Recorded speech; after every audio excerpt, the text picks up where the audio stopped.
কখন কাকে কার দরজায় দাঁড়াতে হবে সেটা সৃষ্টিকর্তা ভালোই জানেন। তাই কখনো মানুষের সাথে অমানুষের মতো ব্যবহার করো না। সবাই বলে কাউকে কষ্ট দিয়ে মানুষ কখনো সুখী হতে পারে না, কিন্তু বাস্তবে যা দেখা যায় আসলে সেই মানুষগুলোই সুখী হয় যারা অন্যকে বেশি করে কষ্ট দেয়। আপনি বিপদে পড়ে দেখুন, আপনার আশেপাশে যারা আছে তারা সবাই আপনাকে বিপদে দেখে মজা নেবে, কিন্তু সাহায্যের হাত কেউ বাড়িয়ে দেবে না। মানুষ মানুষের জন্য এই কথাটা ভুল, বরং মানুষ নিজের স্বার্থের জন্য। বর্তমান সমাজটা এমন হয়ে গেছে যে ব্যক্তি গুছিয়ে মিথ্যে বলতে পারে তাকে সবাই কদর করে, আর যারা সৎ এই সমাজ তাদেরকে অবহেলা করে ছুঁড়ে ফেলে দেয়।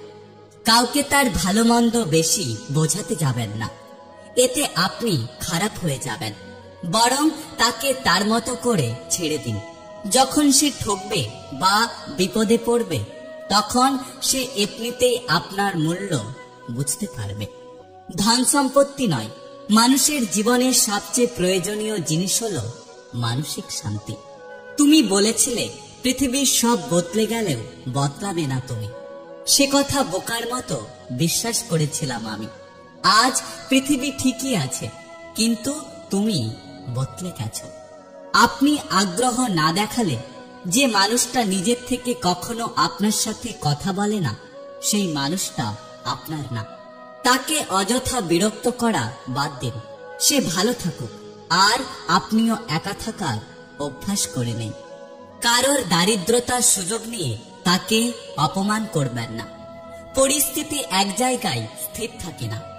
আজ আপনি যে স্থানে আছেন কাল সেই স্থানে নাও থাকতে পারেন।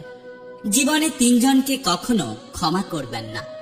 এক, যে ভালো না বেসে অভিনয় করে। দুই, যে বন্ধুত্বের সুযোগ নিয়ে বেইমানি করে। তিন, যে বিশ্বাসের মর্যাদা দেয় না। পৃথিবীর সবচেয়ে সুখী মানুষ হলো পাগল। না আছে সুখ, না আছে দুঃখ, নিজেও ঠকে না, কাউকে ঠকায় না। না আছে হিংসা, আর না আছে শত্রু।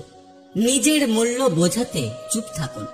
খুচরো পয়সার আওয়াজ অনেক বেশি হয়, কিন্তু বেশি টাকার নোট কোনো শব্দ করে না। তাই সকলকে নিজের মূল্য বোঝাতে সব সময় চুপ থাকুন। সময় আপনার মূল্য সবাইকে বুঝিয়ে দেবে।